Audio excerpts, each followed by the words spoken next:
When we examine the closing chapters of the Second World War, particularly those desperate final months in Europe, we encounter a weapon that embodied both technological ingenuity and profound human tragedy. More than 8 million units were manufactured, each one costing the German Reich less than what would be spent outfitting a single soldier with standard-issue boots. Yet despite this remarkable economy of production, these simple devices possessed the capability to penetrate armor that conventional artillery pieces struggled to defeat. The weapon in question would eventually find its way into the most unlikely and disturbing of hands during those final chaotic days. The year 1945 had transformed Berlin into something unrecognizable from its former grandeur. The capital of the Third Reich had become a landscape of devastation, where entire city blocks had been reduced to fragments of brick and twisted metal. The once bustling streets, which had witnessed grand military parades and the confident march of conquering armies, now lay eerily quiet except for the mechanical grinding and clanking of Allied armoured columns advancing through the rubble. In this apocalyptic setting, a peculiar sight had become commonplace.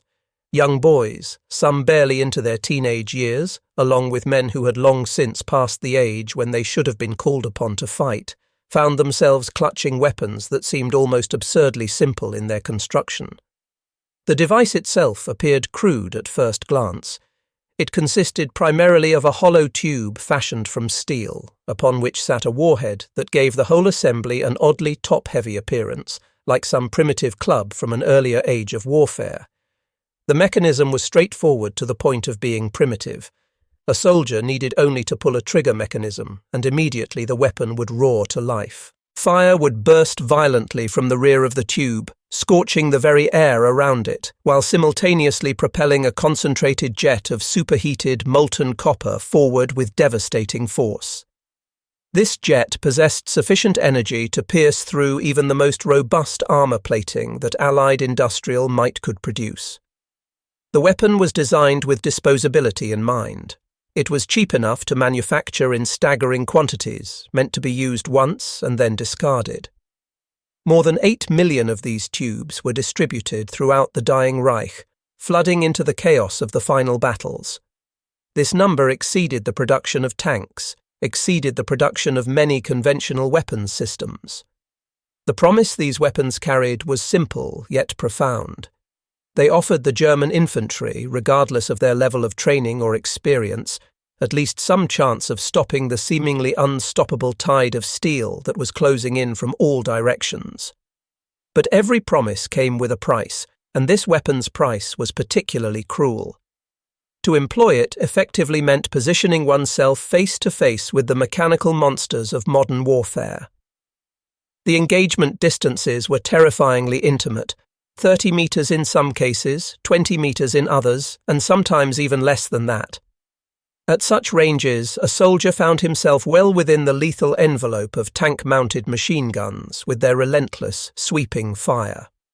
At such distances, there was no possibility of outrunning the grinding tracks should the tank continue its advance.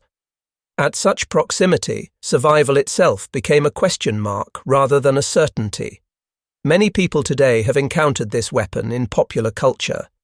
It appears in war films, where its distinctive silhouette has become iconic. Video game players have wielded virtual versions of it countless times. But these representations, however well-intentioned, can only hint at the real story behind this device. The true historical narrative reaches far deeper and darker than entertainment media typically explore. This is not simply an account of military hardware and battlefield effectiveness. Instead, it becomes a chronicle of a nation's descent into desperation, of the moral boundaries that were crossed when children were handed weapons and sent to confront armoured vehicles, and of the fire that, in a very real sense, burned from both ends of that steel tube, consuming not just enemy equipment, but the lives of those who wielded it. To understand how Germany arrived at this point, we must step back to 1942 and examine the Eastern Front, which had evolved into a crucible where mechanical warfare was being redefined. The German military machine, which had achieved such spectacular victories in Poland and France through the combination of armour, infantry and air power, suddenly found itself confronting an entirely new reality. The Soviet Union, which many German strategists had expected to collapse quickly, instead began deploying tanks that challenged every assumption about armoured warfare. The T-34 medium tank, with its revolutionary sloped armour design that caused shells to ricochet rather than penetrate, proved to be a nasty surprise for German anti-tank gunners. The KV-1 heavy tank featured armour so thick that it seemed to belong to a different generation of warfare entirely.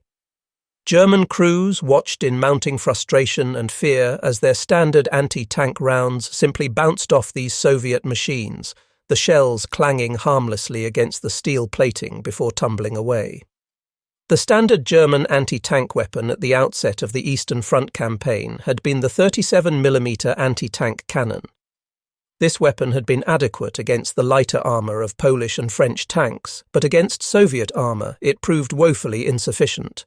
German soldiers, with characteristic dark humour, began referring to it as the Anklopfgerät, which translates roughly as the door knocker. The nickname captured the weapon's ineffectiveness perfectly.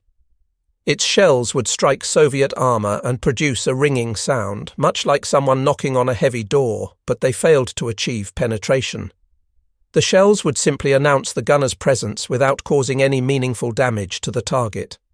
Even when German forces upgraded to the 50mm anti-tank gun, which offered better penetration characteristics, the problem persisted. Crews found themselves in the surreal and terrifying position of watching T-34 tanks roll directly through their defensive fire, apparently unaffected by hits that should have stopped them. The Soviet tanks would continue advancing, their own guns blazing, their tracks crushing defensive positions, methodically destroying the German anti-tank positions that had revealed themselves by firing. Anti-tank rifles, which had been relatively effective against the lighter armoured vehicles of earlier campaigns, suddenly became obsolete. These weapons, which required considerable strength to operate and produced punishing recoil, could no longer be counted upon to stop modern tanks. Certainly other options existed.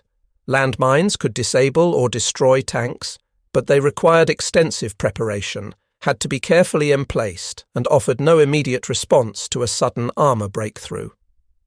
Magnetic anti-tank charges represented another alternative, but their employment demanded a level of courage that bordered on suicidal. A soldier would need to emerge from cover and approach a tank closely enough to place the charge by hand, either by crawling beneath the vehicle to attach it to the underside or by climbing onto the hull itself. Both approaches required not just bravery, but extraordinary luck to survive, as tanks rarely operated without supporting infantry or other tanks providing covering fire. The German Reich found itself facing a crucial dilemma. They needed an anti-tank solution that every infantry soldier could carry and employ without specialized training. The weapon needed to be simple enough that it could be manufactured in massive quantities without overtaxing Germany's increasingly strained industrial capacity. The solution would not come in the form of a larger, more powerful cannon or a heavier, better armoured tank. Instead, it would emerge as a weapon born directly from desperation, something cheap, something portable, and something dangerous in equal measure to the user and the target. German engineers began developing concepts for a recoilless launching tube. The principle they worked with was elegant in its simplicity. If the explosive force that propelled the warhead forward could simultaneously vent rearward, the weapon would produce minimal recoil, allowing it to be fired from the shoulder without requiring a heavy mount or carriage. This would make it portable enough for a single soldier to carry. The warhead itself would employ shaped charge technology, a principle that focused explosive force into a concentrated jet capable of melting through armour plate like a cutting torch through wax. For Germany, this development represented more than just tactical innovation. It represented survival. Soviet offensives were growing bolder and more successful with each passing month. Red Army columns were storming through villages and cities with increasing confidence. German commanders realized with growing horror that no trench system, no defensive wall, no line of soldiers with conventional small arms could reliably halt these armoured spearheads. The solution had to place the capability to stop a tank directly into the hands of every infantryman on the line. Each soldier needed to become a potential tank killer. From this urgent necessity, the Panzerfaust emerged. The name itself reflected its purpose. Panzerfaust translates as armor fist or tank fist. It was a weapon that offered a single shot, a single opportunity to stop an advancing tank. The price for this capability was the requirement to stand within dangerously close proximity to the enemy vehicle, within the very jaws of the beast, so to speak. The physical appearance of the Panzerfaust was deceptively simple, almost primitive. At its core was a steel tube, typically about a meter in length. Attached to this tube was a wooden trigger bar mechanism that served as both the firing control and a rudimentary shoulder rest. The warhead sat perched at the front of the tube, its bulbous shape giving the weapon a distinctive profile that was instantly recognizable on the battlefield. The warhead's placement on the exterior of the tube, rather than inside it, was a key feature of the design that allowed for a simpler, lighter launching tube. Hidden within this crude exterior was one of the most lethal anti-tank technologies developed during the war. The Panzerfaust operated as a recoilless launcher with a crucial characteristic. It came preloaded from the factory and was designed as a single-use disposable weapon. Inside the launching tube sat a charge of black powder propellant. When the trigger mechanism ignited this charge, the resulting explosion drove the warhead forward while simultaneously venting the explosive gases out the rear of the tube. This created the recoilless effect. There was no kickback that would knock the firer off balance, no heavy recoil to manage. Just a violent jet of flame that erupted from the back of the tube, superheating the air and creating a blast zone that extended several meters behind the weapon. The danger of this backblast could not be overstated. Any person standing within 10 meters of the rear of the weapon at the moment of firing would be caught in this jet of flame and superheated gas. The results were invariably fatal or catastrophically injurious. German training protocols emphasized this danger repeatedly. The weapon itself bore painted warnings in red. Achtung Feuerstrahl, which translates as warning, fire jet. Soldiers learned quickly to ensure that the area behind them was clear before pulling the trigger, and to be conscious of walls or other obstructions that might reflect the backblast back toward them. At the front of the weapon waited the component that made the Panzerfaust so feared by tank crews, the hollow charge warhead. This warhead employed the Munro effect, also known as shaped charge technology. The principle involved a cone of precisely shaped metal, typically copper, backed by high explosive. When the warhead struck a tank and the explosive detonated, the force was focused through this metal cone, creating a jet of superheated molten metal that travelled at velocities of several kilometers per second. This jet possessed the ability to penetrate armor plate not through mechanical force alone, but by essentially burning and boring through the steel. The penetration capability was remarkable. Even early models could slice through 140 to 180 millimeters of armor plate. Later versions would achieve penetrations exceeding 200 millimeters. In practical terms, this meant that no Allied tank operating on the European front was immune to the Panzerfaust. Not the American Sherman, not the British Churchill, not even the heaviest Soviet tanks with their thick armor schemes. The first production model to reach German forces was designated the Panzerfaust 30. The number referred to its nominal effective range, 30 meters.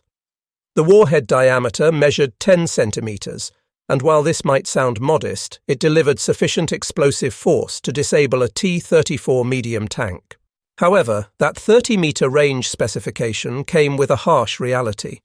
In practice, it demanded that a soldier allow an enemy tank to approach to what can only be described as point-blank range. The distance was so short that every detail of the tank would be visible: the welds on the armor plate, the faces of the crew if they had their hatches open, the individual track links grinding past. At this range, the psychological pressure was immense. Every instinct screamed to fire early or to flee. Yet effectiveness demanded patience and nerve. The design evolved rapidly as battlefield experience accumulated and German engineers sought to improve the weapon's capabilities. The Panzerfaust 30 Klein, small, gave way to the Panzerfaust 30 Gross, large, which featured a significantly enlarged warhead measuring 15 centimeters in diameter. This larger warhead carried more explosive material and produced a more powerful shaped charge jet, capable of defeating even heavier armor protection. The psychological impact of this larger warhead was also significant. Tank crews who glimpsed these weapons in the hands of enemy infantry knew they faced a serious threat. By 1944, German factories began producing the Panzerfaust 60, which doubled the effective range to 60 meters. This represented a significant tactical improvement. 60 meters provided notably more standoff distance, though it still required the soldier to engage tanks at ranges that conventional military doctrine would consider suicidally close for unarmored infantry. The warhead remained similar to the earlier large-caliber version, but the propellant charge was modified to provide greater velocity and range. Accuracy improved as well, making it more feasible to engage tanks that were not advancing directly toward the firer's position. Production of the Panzerfaust 60 reached truly staggering numbers. Millions of these weapons poured out of German factories and were distributed throughout all theatres where German forces operated. Priority naturally went to the Eastern Front, where the threat from Soviet armour remained most acute, but substantial quantities also flowed to Western Europe following the Allied invasion of Normandy in June 1944. The weapon became ubiquitous among German infantry units, with multiple soldiers in each squad typically carrying at least one Panzerfaust. But German development did not stop there. The Panzerfaust 100 represented another leap in capability. This version featured a substantially heavier warhead, weighing approximately 6 kilograms, more than double the weight of earlier models. The penetration capability increased correspondingly, with the warhead theoretically capable of boring through more than 220 millimeters of armor plate. The nominal range also increased to 100 meters, finally providing German infantry with a weapon that could engage tanks at what might generously be called intermediate range. However, the 100-meter range specification came with important caveats. Under ideal conditions, with a stationary target and careful aim, a skilled operator might achieve hits at this distance. In the chaos and terror of actual combat, with a tank bearing down on your position, with machine gun fire tearing up the ground around you, and with artillery shells exploding nearby, the effective engagement range was typically much shorter. Most combat reports and after-action reviews indicated that soldiers still preferred to wait until tanks closed to 50 meters or less before firing, to ensure a higher probability of hitting a vital area of the target. As the Reich entered its final death throes in late 1944 and early 1945, one more variant appeared, the Panzerfaust 150. This represented a significant redesign rather than just an incremental improvement. The warhead featured a more aerodynamic, pointed shape rather than the blunt, bulbous profile of earlier models. The propulsion system employed a two-stage propellant charge, which improved accuracy and range while reducing the violence of the backblast somewhat. Penetration performance exceeded 300 millimeters of armor, making it theoretically capable of defeating any tank that existed at that time. The Panzerfaust 150 was, in many ways, a remarkable weapon that incorporated lessons learned from years of desperate combat. But it appeared too late and in numbers far too small to affect the war's outcome. German industrial capacity was crumbling under the weight of Allied strategic bombing, transportation networks were shattered, and raw materials were increasingly scarce. The Panzerfaust 150 remained relatively rare, with most German soldiers continuing to rely on the more common earlier models. Even more ambitious plans existed on drawing boards. Engineers had designed a Panzerfaust 250, which would have been reloadable rather than disposable, with even greater range and penetration. This would have represented a transition toward what we might recognize as a modern anti-tank weapon system.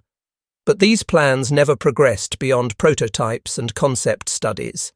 The Reich collapsed before they could be realized. Each version of the Panzerfaust, from the earliest Panzerfaust 30 to the sophisticated Panzerfaust 150, shared certain common characteristics. Each one was more powerful than its predecessor. Each one reflected the growing desperation of Germany's strategic situation, and each one proved lethal in skilled hands. But all of them, regardless of model, carried the same fundamental curse built into their design.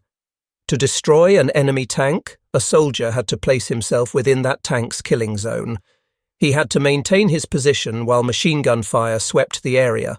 He had to keep his aim steady despite the terror of watching several dozen tons of steel bearing down on him. He had to squeeze the trigger, knowing that the chances of surviving the engagement were far from certain. This was not merely a matter of engineering and metallurgy. This represented the transformation of a weapon into a desperate gamble with human lives as the stake. One tube of steel and explosives pitted against the industrial might of empires, and in that gamble the cost was invariably measured in blood spilled and lives extinguished. The first substantial shipments of Panzerfausts reached front-line units on the Eastern Front in September of 1943. German infantry soldiers, who had endured months of grueling Soviet offensives and had watched helplessly as their anti-tank guns proved inadequate time and again, tore open the crates with desperate hope bordering on religious fervour. What they found inside seemed almost too simple to be the solution to their problems. But simplicity was precisely the point. The weapon required virtually no technical training. Point the tube at the target, ensure the safety was released, sight along the crude notches, and pull the trigger. Suddenly, an ordinary infantryman possessed the capability to halt an entire armoured column if he had sufficient nerve. Tactical doctrines evolved rapidly to exploit the Panzerfaust's capabilities. Small teams of men, sometimes consisting of just 2 or 3 soldiers, would arm themselves with multiple Panzerfausts and establish ambush positions within the ruins of destroyed buildings or concealed behind rubble piles. They would wait in absolute silence as the deep rumble of approaching Soviet tanks grew louder. The ground would begin to tremble from the weight of the machines. The air would grow thick with diesel exhaust fumes. And then the waiting men would exercise patience that required iron discipline, allowing the tanks to advance into the killing zone until the optimal moment arrived, typically when a tank's more vulnerable side or rear armour was exposed. The ambush would be sprung with sudden, shocking violence. Multiple Panzerfausts would fire nearly simultaneously, their distinctive roar and the plumes of smoke instantly marking the ambush position.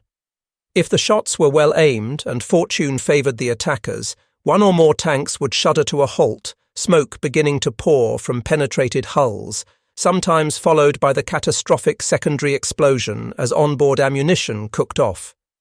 It was brutal, primitive, and terrifyingly effective. These small teams became known informally as Panzerjäger commandos, or tank hunter commandos. Their survival depended absolutely on precision in execution and perfect timing. Fire too early, before the tank had fully entered the ambush zone, and the warhead might miss or strike at a poor angle, failing to penetrate. Fire too late, after the tank had identified the threat and began taking evasive action or bringing weapons to bear, and the hunter became the hunted, with machine guns and high-explosive shells tearing apart the hiding position. After firing, assuming they survived the initial engagement, these teams would immediately begin a sprint to alternate positions, often with other infantry providing covering rifle fire to suppress enemy accompanying infantry and to mask the withdrawal. The tactic was undeniably brutal and carried enormous risks for those who practiced it. But from a strictly military perspective, it worked remarkably well. These cheap tubes of steel were destroying machines that represented massive investments of resources, industrial capacity, and trained crew members. The psychological impact on tank crews should not be underestimated. The knowledge that any pile of rubble, any darkened window, any destroyed vehicle might conceal a soldier with a Panzerfaust created a pervasive sense of vulnerability that sapped confidence and slowed advances. By 1944, when Allied forces invaded Normandy and began their advance across Western Europe, the Panzerfaust had become standard equipment throughout the German military. Allied tank crews advancing through the notorious bocage country of Normandy, where ancient sunken roads were bordered by thick hedgerows that created a nightmarish labyrinth of close terrain, quickly came to dread the unseen threat of the Panzerfaust. Sherman tanks and Churchill tanks, which had proven effective in North Africa's open terrain and during the Italian campaign, now found themselves vulnerable in ways their crews had not anticipated. The tanks moved cautiously, almost hesitantly, with infantry squads walking alongside specifically to flush out any German soldiers lurking in the hedgerows or ruins with anti-tank weapons. Despite these precautions, losses mounted alarmingly. Post-war analysis and examination of after-action reports have led military historians to estimate that nearly one-third of Allied tank losses in the Normandy campaign can be attributed to Panzerfausts and similar handheld anti-tank weapons like the Panzerschreck. This proportion is particularly striking when one considers that it was not Tigers, Panthers, or 88mm anti-tank guns that caused most tank casualties, but these simple, disposable tubes wielded by individual infantrymen. Urban environments transformed the Panzerfaust from a dangerous weapon into an absolute nightmare for armoured forces. Cities and towns, with their narrow streets, multi-storey buildings offering elevated firing positions, and countless hiding places among the rubble, created perfect conditions for close-range anti-tank ambushes. In Warsaw during the uprising, in Aachen during the battle for that city, and later in the burning streets of Berlin itself, tanks became death traps when they ventured into built-up areas without extensive infantry support to clear buildings room by room. The pattern became horrifyingly familiar. From upper-story windows, from basement openings, from alleyways and gaps between ruined buildings, fire would suddenly lance out. The distinctive whoosh and roar of a Panzerfaust would sound, followed immediately by the sharp crack of impact and the deeper boom of the warhead detonating.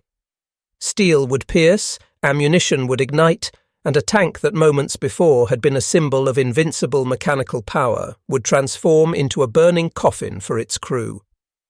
Allied tankers began referring to the Panzerfaust as the ghost weapon in their informal communications. This nickname captured the essential terror it produced. You never saw the soldier who was targeting you. There was no warning, no opportunity to spot the threat before it fired. You would only hear the sudden crack of the propellant igniting, the thunderous impact against your tank's hull, and, if you were unfortunate enough to be in a vehicle that suffered a penetrating hit, you would experience the nightmare of fire erupting inside the crew compartment as the shaped charge jet sliced through armour and ignited fuel or ammunition. Crews in adjacent tanks would see the explosion, see the smoke, and know that their companions were probably already dead or dying. Tank crews responded with a combination of official doctrine changes and improvised solutions. They cursed the Panzerfaust, feared it deeply, yet simultaneously developed a grudging respect for the weapon's effectiveness. Entire tactical doctrines were rewritten. The fundamental rule became absolute: no armour advances into urban areas without comprehensive infantry support. No tank enters a town or city without having infantry squads systematically clear buildings, cellars, and other potential hiding spots in advance. The days of armour racing ahead of supporting infantry were over. On the Eastern Front, Soviet commanders raged at the mounting casualties their tank forces suffered. Records that became available after the war reveal a grim statistical truth. By the time the fighting finally ceased in May 1945, approximately 70% of Soviet tank losses were attributed not to German tanks like the Tiger or Panther, not to the famous 88mm anti-tank guns, but to these disposable tubes in the hands of hidden infantry soldiers armed with Panzerfausts and Panzerschrecks. This statistical reality represented the true terror that the Panzerfaust inflicted in its deployment across all theatres. It was not a weapon designed for the set-piece tank duels that captured popular imagination, not a weapon for the sweep and manoeuvre of open-field armoured warfare. Instead, it was a weapon of alleys and hedgerows, of ambush and close-quarters desperation. It was a weapon that forced the great powers to completely rethink their understanding of how tanks could safely operate in combat. It turned every ruined street into a potential death trap and made every pile of rubble a possible firing position. The Panzerfaust had democratized anti-tank warfare in the most violent way imaginable, and the cost in lives, on both sides, was staggering. By the spring of 1945, as the Reich entered its final collapse, every illusion of order and military rationality had shattered completely. Germany's remaining industrial capacity was devoted to producing whatever weapons could still be manufactured from increasingly scarce materials. From battered factories and repeatedly bombed warehouses came what would be the final answer to Germany's desperation: still more crates of Panzerfausts. But now, these weapons were no longer being distributed exclusively to trained soldiers, to men who had at least received some military instruction and conditioning. Instead, these tubes of fire found their way into the trembling hands of young boys, some barely into their teenage years, and old men who had lived through the previous World War and never imagined they would be called upon to fight in another. The creation of the Volkssturm, which translates roughly as People's Storm or People's Militia, represented Germany's descent from military organization into desperate last-ditch mobilization of every able-bodied male between the ages of 16 and 60 who was not already in military service. This was not born from strength or confident strategy. This was the act of a regime that knew it was dying and was willing to sacrifice its own population in a futile attempt to delay the inevitable. Picture, if you can, a specific scene that played out with variations in numerous locations throughout Germany in those final weeks. In the ruins of a Berlin neighborhood, where apartment buildings have been reduced to hollow facades with empty window frames staring like dead eyes, a boy stands at a street corner. He is perhaps 16 years old, possibly younger. In the chaos of the time, age verification was hardly a priority. The Panzerfaust he holds seems almost too heavy for his thin arms that have not yet filled out with adult muscle. His uniform, if it can be called that, consists of a mismatched collection of whatever clothing was available. Perhaps an oversized Wehrmacht jacket, civilian trousers, and boots that do not quite fit properly. Across the avenue, beyond the rubble piles and abandoned vehicles, the unmistakable sound of Soviet armor grows steadily louder. T-34 tanks, IS-2 heavy tanks, self-propelled guns, the exact type hardly matters.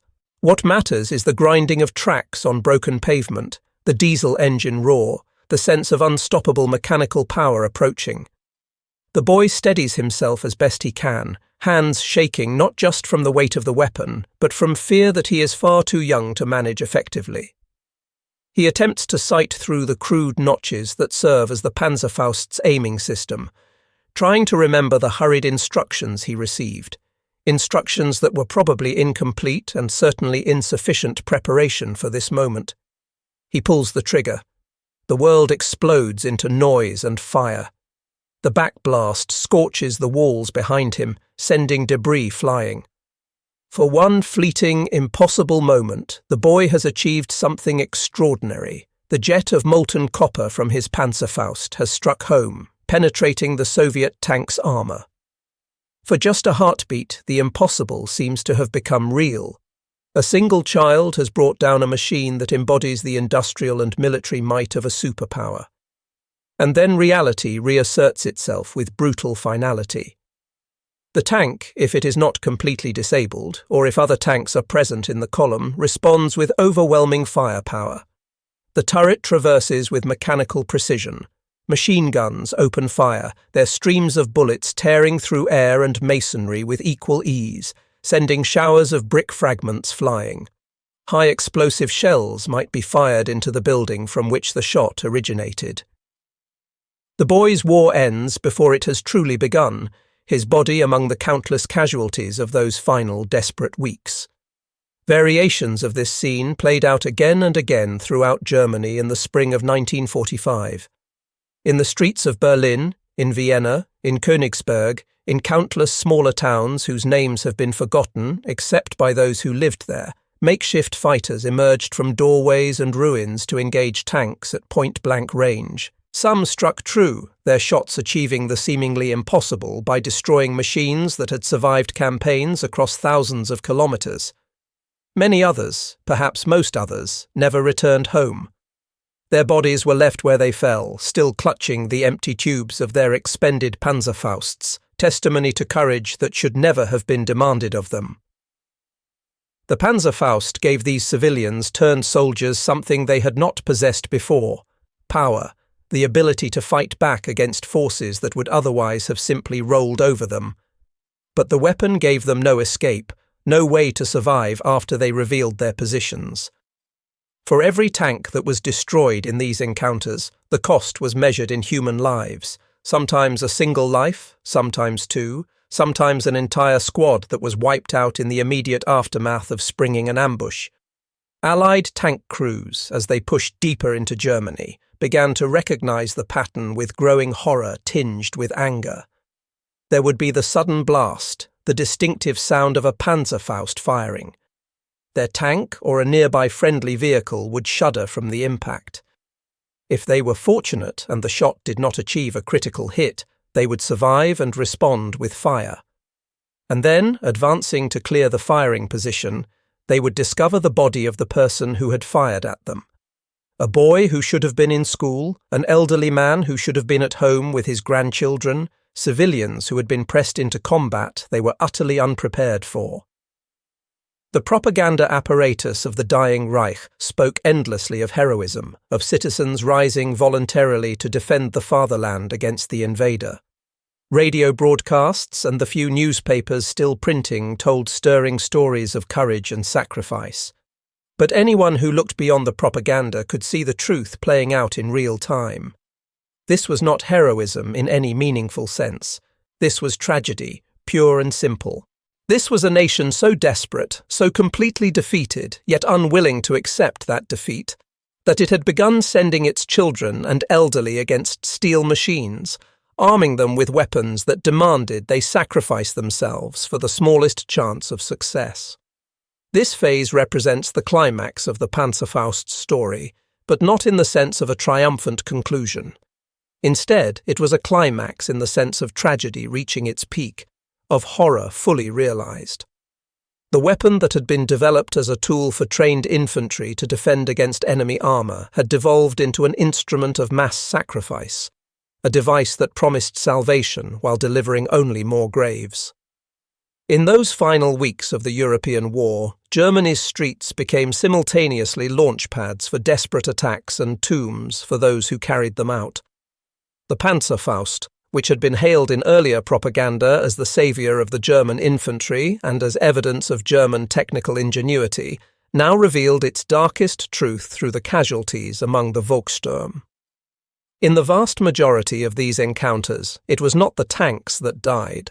It was the men and boys who dared to fire the weapon. They possessed courage, certainly. Many possessed a genuine belief that they were defending their homes and families.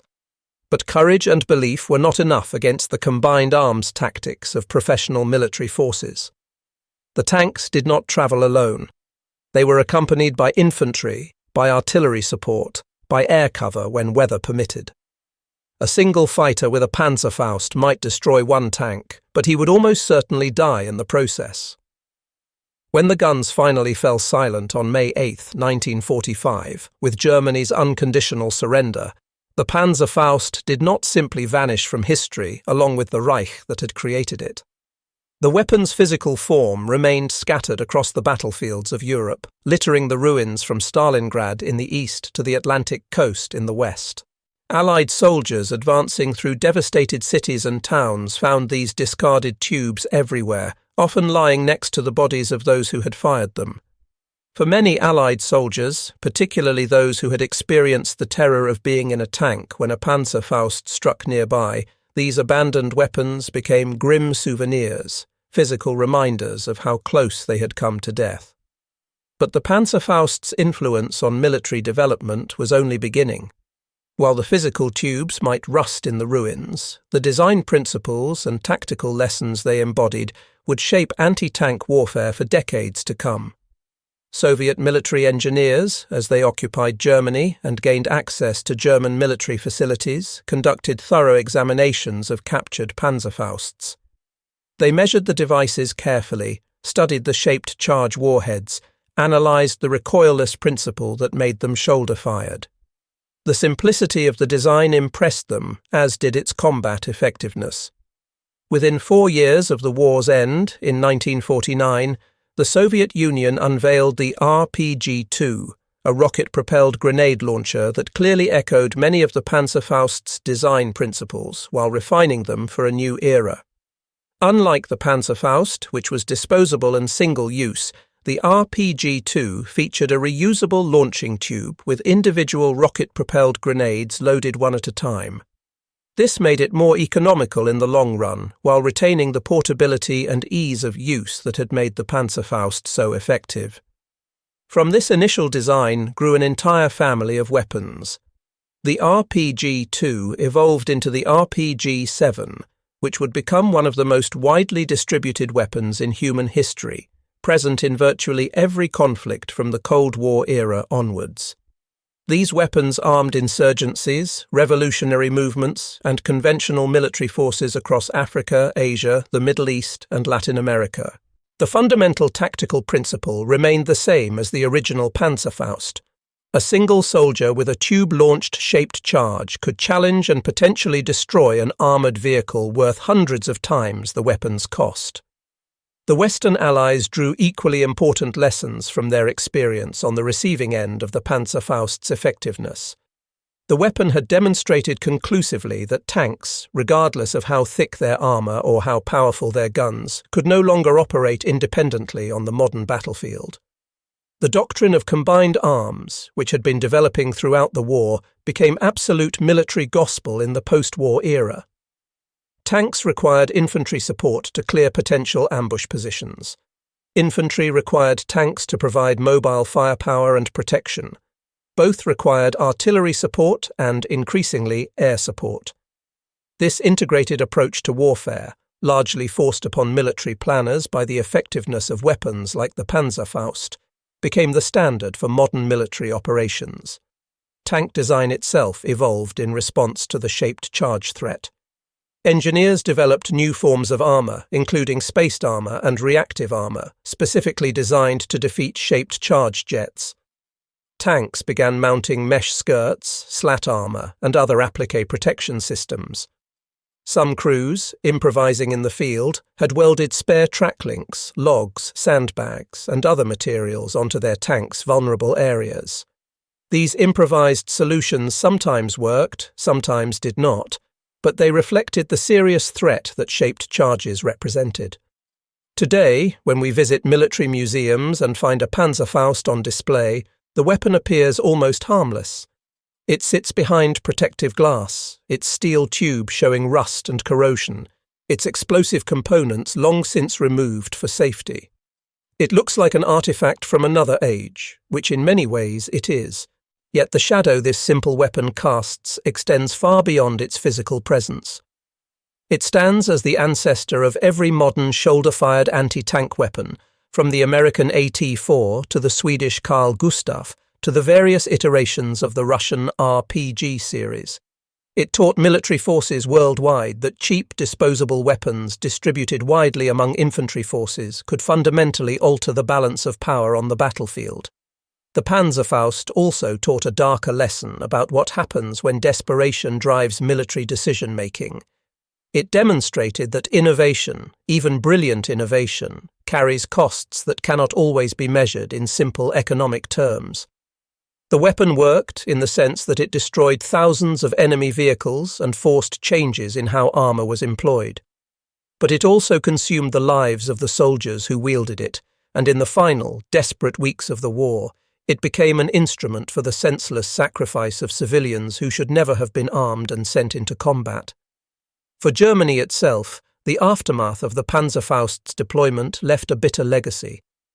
The weapon did not save the Reich, That was always an impossibility by the time it was distributed in massive quantities. It did not stop the Red Army from advancing across Eastern Europe.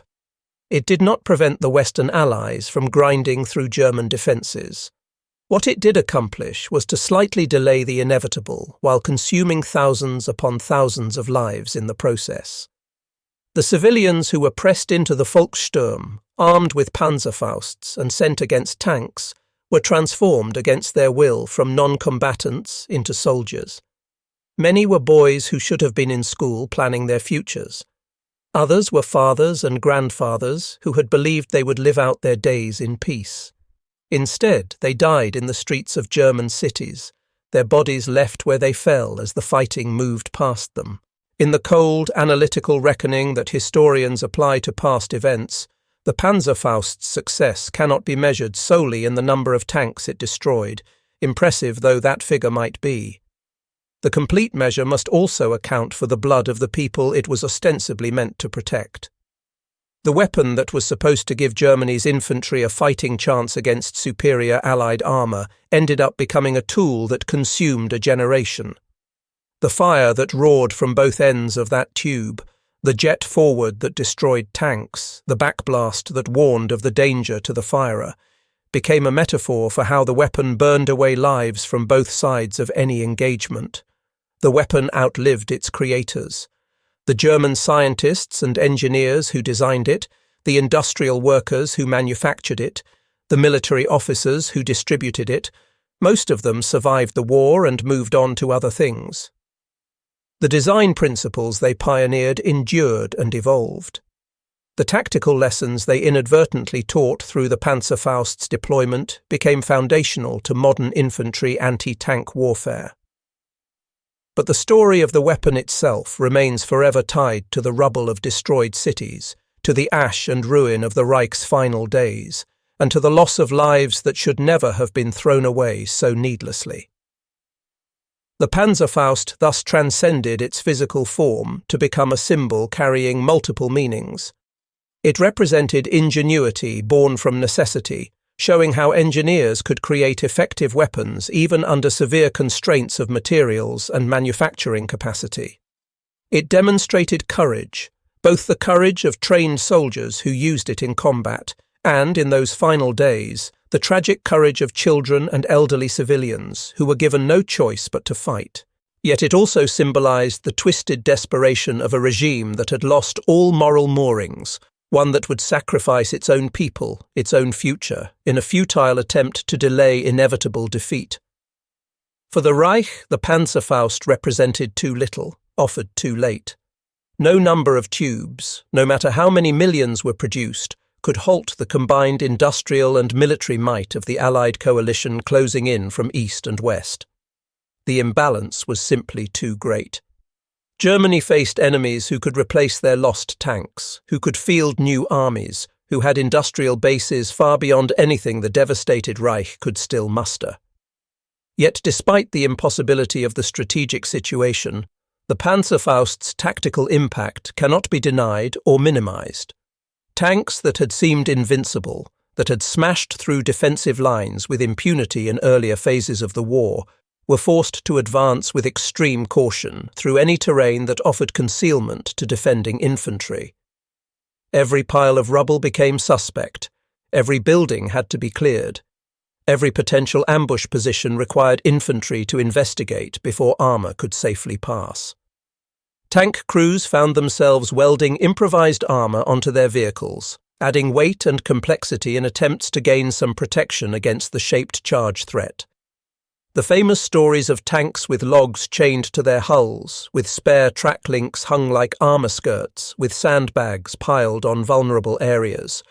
These improvisations were direct responses to weapons like the Panzerfaust. Generals and staff officers rewrote their tactical manuals. The confident armour thrusts that had characterized blitzkrieg warfare gave way to more cautious, methodical advances, with infantry and armour working in close coordination. Artillery support became essential for suppressing potential Panzerfaust positions before tanks moved through an area. The entire character of armoured warfare shifted becoming more deliberate, more complex, more demanding of coordination between different combat arms. All of this because a simple steel tube in the hands of a determined infantryman could destroy the most powerful tank on the battlefield. But when we measure the true cost, when we look beyond the tactical success and strategic failure, we come to the human toll. This is where the Panzerfaust story becomes most troubling and most important to remember. The cost was not measured primarily in the steel of destroyed tanks or in the money spent on weapons production. The real cost was measured in the lives of those who fired the weapon, particularly in those final desperate weeks when Germany armed its civilians and sent them against professional soldiers. Young boys who should have been planning their education, thinking about their future careers, perhaps experiencing first love. Instead, they found themselves standing in rubble-strewn streets with weapons they barely understood, facing down machines that embodied overwhelming destructive power. The psychological trauma alone, for those who survived, must have been devastating. Elderly men who had already lived through one world war, who thought they had earned the right to live out their remaining years in peace, were instead dragged from their homes and pressed into a military role for which age and physical condition made them completely unsuitable. These were not voluntary soldiers. These were not men who had chosen military service. They were desperate civilians in a desperate time, used as expendable resources by a regime that had lost all sense of proportion or humanity. Their sacrifice, and it was a sacrifice, even if it was not voluntary, did not save their nation. It did not prevent the occupation. It did not spare German cities from destruction. What it did was add to the already staggering death toll of the most destructive conflict in human history. Each young life lost was a future erased, a family left to grieve, a set of dreams and aspirations that would never be realized. Each elderly life lost was a library of experience and wisdom extinguished, grandchildren left without their grandfather, a family line's living memory cut short. When we examine this history today, when we study the technical specifications and the battlefield reports, we must not lose sight of these human costs. The Panzerfaust was indeed a remarkable weapon from an engineering standpoint. Its design was clever, effective, and influential. But weapons exist to be used, and their use always involves human beings who suffer and die. The more effective the weapon, in some ways, the greater the potential for suffering. In the years since 1945, we have seen the Panzerfaust's descendants appear in conflicts around the world. The RPG series in particular has become ubiquitous, appearing in virtually every asymmetric conflict, insurgency, and civil war of the past 70 years. When we see footage of irregular fighters carrying RPG-7s, whether in Afghanistan, Iraq, Syria, or numerous African conflicts, we are seeing the direct legacy of that German weapon from 1943. The principle remains unchanged. A relatively cheap portable weapon that allows infantry to threaten armoured vehicles. The tactical dynamics remain similar. The need to get close, the danger to the firer, the potential for a David versus Goliath outcome where a poorly equipped fighter can destroy expensive military hardware. Modern armed forces continue to grapple with the threat that such weapons represent. Despite decades of advancement in armour technology, despite the development of active protection systems, reactive armour, and composite armour arrays, the fundamental vulnerability remains. A shaped charge explosive, delivered by a soldier willing to get close enough for an effective shot, can still disable or destroy a tank. This reality shapes how armies operate, how they train, and how they equip their forces.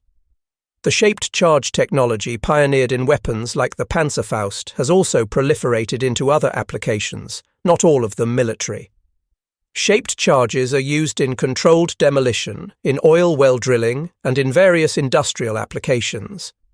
The principle of focusing explosive energy has found peaceful uses. Yet the origin of these applications lies in the desperate search for ways to destroy armoured vehicles during wartime. When we consider what the Panzerfaust ultimately represents, we arrive at complex and sometimes contradictory conclusions. From a purely technical standpoint, It was a triumph of engineering efficiency. It accomplished its design goals. It was cheap, it was simple, it was effective. It gave German infantry a tool they desperately needed. From a tactical and operational perspective, it was highly successful, destroying thousands of enemy vehicles and forcing significant changes in how armoured forces operated. But from a human perspective, from an ethical standpoint, the judgment becomes far more complicated. The weapon itself was morally neutral. It was simply a tool. But its use, particularly in those final weeks when civilians were armed and sent into combat, represents a moral catastrophe.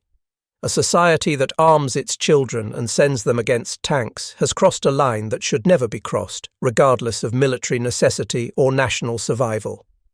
The question naturally arises: was the Panzerfaust a triumph of innovation or a tragedy of sacrifice? The uncomfortable answer is that it was both simultaneously. These are not mutually exclusive categories. The weapon could be brilliantly designed and tactically effective while simultaneously being an instrument of tragedy and unnecessary loss of life. History is filled with such contradictions, with technologies and tools that embody both human ingenuity and human suffering. Was it the weapon that levelled the battlefield between infantry and armour? Yes, indisputably. It gave individual soldiers the capability to threaten even the heaviest tanks, changing the fundamental calculus of armoured warfare. No longer could tanks operate with relative impunity as long as they avoided enemy anti-tank guns. Every infantryman became a potential threat, every hiding place a possible ambush site. In this sense, the weapon democratized anti-tank capability, spreading it throughout the force rather than concentrating it in specialized units. But was it also the weapon that devoured its own wielders? Again, yes. The close engagement ranges it required, the danger from enemy response after firing, the backblast that made concealment difficult, all of these factors made the Panzerfaust a dangerous weapon to use, with a high casualty rate among those who fired it. And when the weapon was given to untrained civilians in the war's final days, it became an instrument of what amounted to mass sacrifice, consuming lives with little strategic gain. The answer to whether the Panzerfaust represented triumph or tragedy thus lies not solely in analysing the weapon's technical specifications or its battlefield effectiveness. The answer must be found by examining the lives that were lost, the voices that were silenced beneath the roar of the weapon's blast. When we read the casualty lists, when we examine the records of those final weeks in Berlin and other German cities, we find names, hundreds, thousands of names.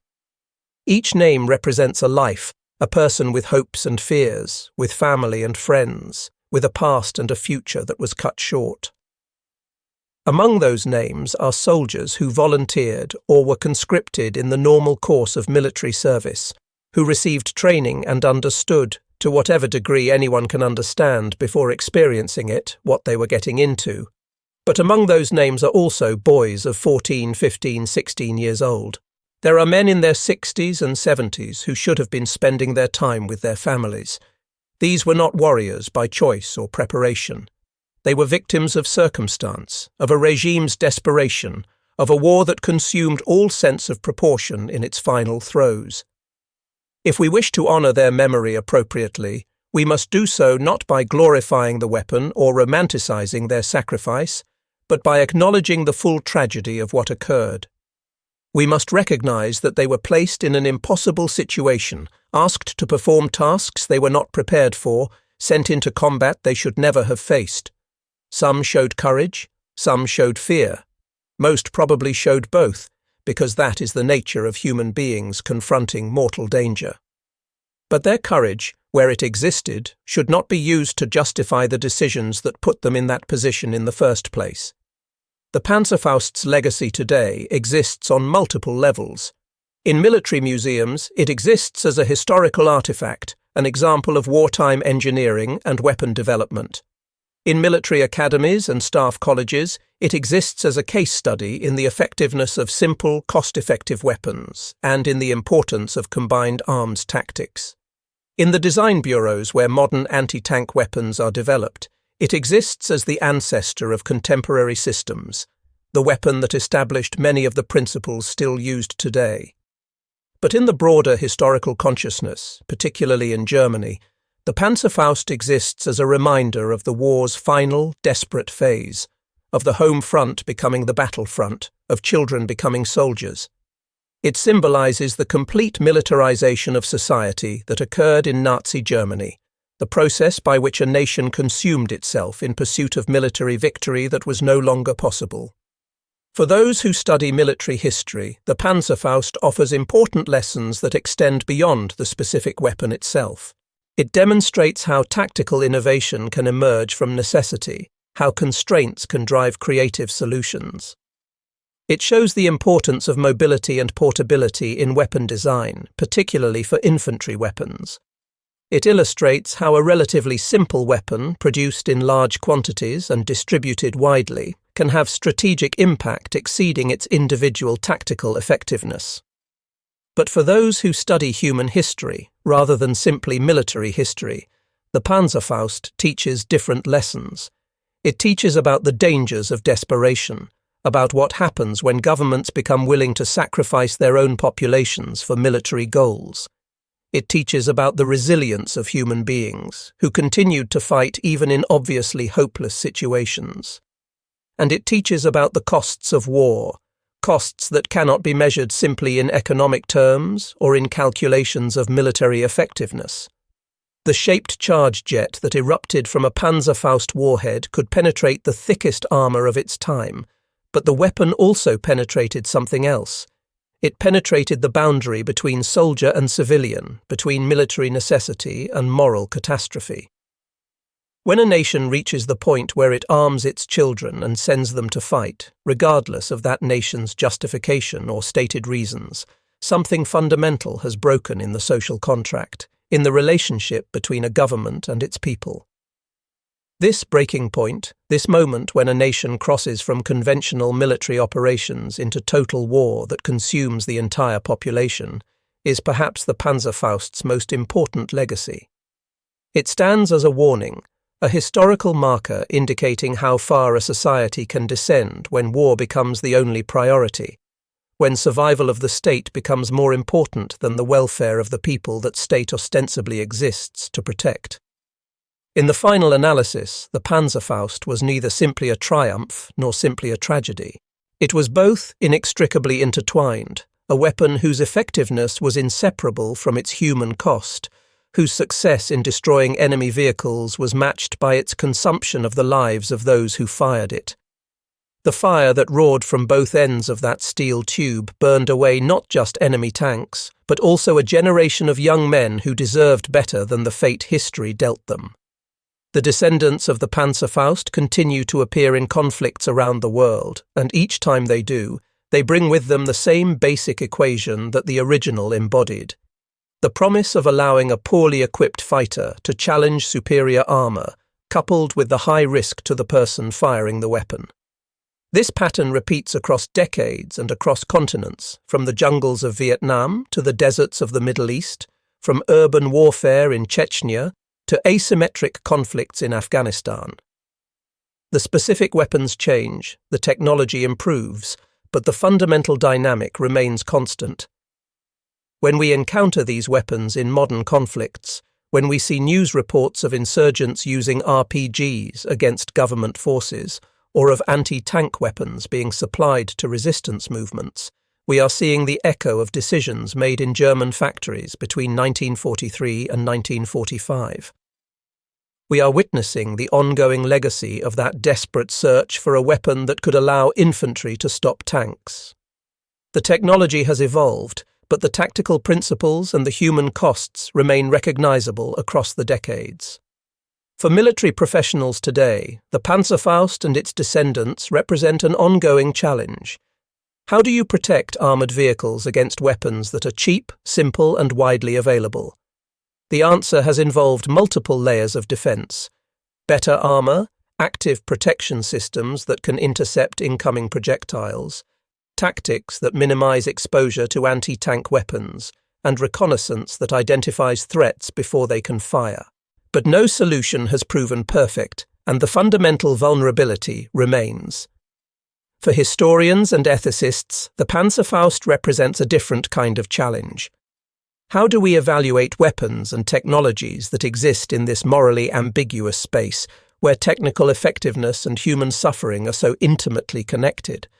How do we tell these stories in ways that honor the experiences of those involved while not glorifying war or violence? How do we learn from history without simply repeating its patterns? These questions don't have simple answers. They require us to hold multiple truths simultaneously: that the Panzerfaust was an effective weapon and that its use caused immense suffering, that some soldiers who used it showed great courage and that they should never have been put in positions requiring such courage, that military innovation can be impressive even when its applications are horrifying. The story of the Panzerfaust ultimately transcends the specific weapon to become a story about the nature of war itself, about how conflict transforms societies and individuals, about the costs we pay and the prices we extract from each other in pursuit of victory. It reminds us that behind every weapon, behind every technical specification and battlefield report, there are human beings whose lives are irrevocably changed or ended by the use of that weapon. As we reflect on this history more than 7 decades after the guns fell silent, we have the benefit of perspective that those living through events could not have possessed. We can see the full arc of the Panzerfaust's story, from its development through its battlefield deployment to its lasting influence on modern warfare. We can trace its technical lineage through subsequent weapons systems. We can analyze its tactical and strategic impact with access to archives and documents that reveal the full picture. But we must never allow this analytical distance to separate us from the human reality of what occurred. Behind every statistic about tanks destroyed or combat effectiveness percentages, there were real people experiencing real fear, pain, and loss. The shaped charge technology that makes a Panzerfaust effective works the same whether fired by a trained soldier or a terrified teenager, but the human meaning of those two scenarios is vastly different. The weapon that was supposed to be Germany's salvation became instead another instrument of its destruction, another tool that consumed lives without changing the inevitable outcome of the war. The millions of Panzerfausts that were produced and distributed could not compensate for the strategic, economic, and military advantages held by the Allies. They could delay, they could inflict casualties, they could make the final advances more costly, but they could not prevent defeat. And so the Panzerfaust takes its place in history as a weapon of contradictions: simple yet sophisticated, cheap yet effective, promising yet ultimately futile, protective yet consuming. Its technical specifications can be recited: the diameter of the warhead, the effective range, the armor penetration capability. Its tactical impact can be documented: the tanks destroyed, the advances delayed, the casualties inflicted. But its full story, its complete meaning, can only be understood by also acknowledging the human cost, the lives spent, the futures erased, the tragedy that accompanied and eventually overwhelmed any military success. This is the true legacy that remains with us today, not just the influence on weapon design or military tactics, but the reminder of what happens when desperation drives decision-making, when the boundaries of acceptable conduct in warfare are transgressed, when a society begins consuming its own people in service of goals that can no longer be achieved. The Panzerfaust stands as both a testament to human ingenuity and a warning about human capacity for self-destruction. It represents our ability to create effective tools and our willingness to pay terrible prices for using them. And it reminds us that the fire of war burns from both ends, consuming those who wield its weapons as readily as those against whom they are wielded.